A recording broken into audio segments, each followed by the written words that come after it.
مولانا سید ستین شاہ نقوی دامت برکاتہ کسی مجبوری کی وجہ سے ان کی آمد نہ ہو سکی۔ ایک بات تمام بچے، تمام طالب علم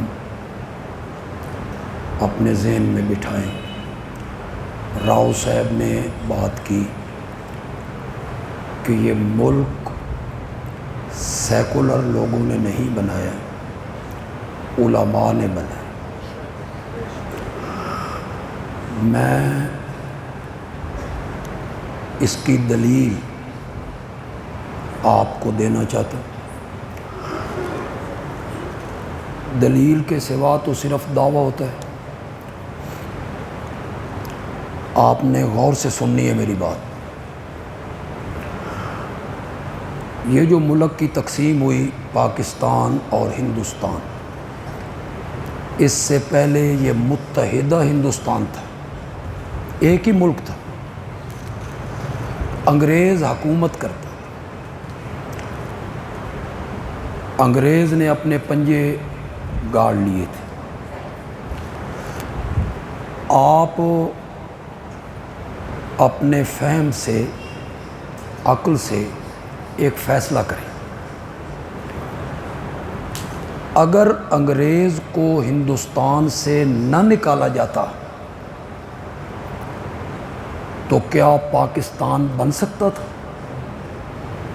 کرو فیصلہ ذرا۔ انگریز کو نکالنا ضروری تھا، وہ دفع ہوتا، ہندوستان سے نکلتا، تب پاکستان بنتا نا۔ یہ بات اگر صحیح ہے، یقیناً صحیح ہے، 100% صحیح ہے، تو پھر کوئی لیڈر سامنے لائیے جس نے انگریز کے خلاف جنگ لڑی ہو، جہاد کیا ہو، قید کاٹی ہو، سزا کاٹی ہو۔ ایک شخص لائیے، تاریخ اٹھائیے۔ انگریز کو ہندوستان سے نکالنے کے لیے سب سے زیادہ قربانی اگر کسی نے دی ہے تو وہ علماء نے دی، ہمارے اکابرین نے دی۔ حضرت شیخ الہند مولانا محمود حسن دیوبندی رحمۃ اللہ علیہ مالٹا میں 4 سال جیل کاٹی ہے۔ ان کے ہونہار شاگرد شیخ العرب والعجم حضرت مولانا حسین احمد مدنی رحمۃ اللہ علیہ ان کے ساتھ ہیں۔ کہتے ہیں اتنی سردی پڑتی تھی، پانی برف ہو جاتا تھا، تو حضرت مدنی پانی والا وہ لوٹا ساری رات اپنے پیٹ کے نیچے رکھ کر وہ جاگ کر گزارتے تھے کہ صبح میرے استاد کو وضو کے لیے پانی صحیح ملنا چاہیے۔ جیلیں کاٹی ہیں انہوں نے، چمڑیاں ادھیڑ دی گئیں ان کو، ان کی چونے کی بھٹیوں میں جلایا گیا، درختوں کے ساتھ باندھ کے انہیں پھانسی دیا گیا، کالا پانی، عمر قید۔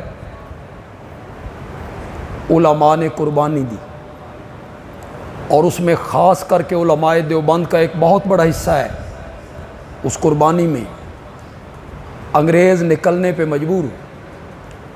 یہاں جو سروے ہوا کہ انگریز کے قدم کیوں نہیں ٹک سکتے، اس سروے رپورٹ میں یہ لکھا گیا کہ جب تک یہ علماء ہندوستان میں موجود ہیں اس وقت تک انگریز ہندوستان میں رہ نہیں سکتے۔ قربانی دی علماء نے۔ مولانا ابوالکلام آزاد رحمۃ اللہ علیہ، میں حیران ہوتا ہوں، پہلے بھی میں ان کی کتابیں پڑھتا رہا، یہ 3 دن 4 دن میں جیل میں رہا تو پھر میں نے ان کی وہاں کتابیں پڑھی، مجھے ایک قاری صاحب کتابیں دے جاتے تھے. ایک مقدمے میں جب ان کے خلاف گواہ پیش ہوئے، مدعی نے اپنا بیان ریکارڈ کروایا. یقین نہیں آتا کیسے لوگ تھے. گواہ نے گواہی دی کہ مولانا نے یہ کہا، یہ کہا، یہ کہا، یہ کہا. مدعی نے اپنی بات کی. جج نے پوچھا مولانا آپ بھی کچھ کہنا چاہیں گے؟ فرمایا ہاں میں بھی کچھ کہنا چاہوں. مولانا نے فرمایا یہ جنہوں نے گواہی دی ہے نا، انہوں نے گواہی کو چھپایا ہے، انہوں نے صحیح گواہی نہیں دی. جو کچھ انہوں نے کہا ہے نا، اس کے علاوہ بھی میں نے یہ کہا ہے، یہ کہا ہے، یہ کہا ہے. یہ ہے نا جرت، یہ ہے بہادری. اس نے 1 سال قید با مشقت سزا لکھی. جگر کے مریض تھے، اس کی وجہ سے ان کا نظام ہضم صحیح نہیں تھا. جب اس نے سزا لکھی، مولانا نے وہاں جو جملہ جج کو کہا وہ سنیے، لکھیے، دل کی تختی پر لکھیے. مولانا نے فرمایا جناب جج، یہ سزا لکھتے ہوئے جتنی حرکت تیرے قلم میں پیدا ہوئی ہے، کعبہ کے رب کی قسم ہے یہ سزا سن کر اتنی حرکت بھی میرے دل میں پیدا نہیں ہوئی. علماء اگر قربانی نہ دیتے، انگریز یہاں سے نہ نکلتا تو پاکستان بن سکتا تھا؟ نہیں بن سکتا تھا. تو آئیے فیصلہ کیجئے، کسی جگہ پہ فیصلہ کر لیجئے. انگریز کو نکالنے میں قربانیاں کس کی ہیں؟ ماریں کس نے کھائیں؟ جیلیں کس نے بھگتی ہیں؟ پھانسیوں کے پھندے کس نے چومے ہیں؟ چونے کی بھٹیوں میں کون جلایا گیا ہے؟ اس کا فیصلہ کیجئے نا. اسی لیے یہ جب پاکستان بنا، اس کے 2 حصے تھے، مغربی پاکستان، مشرقی پاکستان. مشرقی پاکستان آج کل بنگلہ دیش کہلاتا ہے، وہ ہم سے الگ ہو گیا 25 سال کے بعد. مغربی پاکستان میں سب سے پہلے پاکستان کا جھنڈا خود قائد اعظم نے تو نہیں لہرایا تھا، نہ کسی مسلم لیگ کے لیڈر نے لہرایا تھا. سب سے پہلا جھنڈا جو لہرایا وہ شیخ الاسلام مولانا شبیر احمد عثمانی نے لہرایا رحمت اللہ.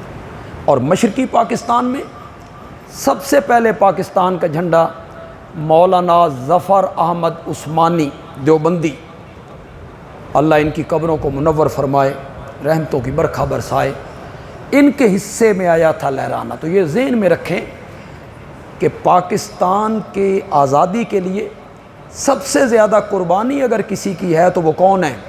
علماء ہے. تقریب اپنے اختتام کو پہنچ گئی.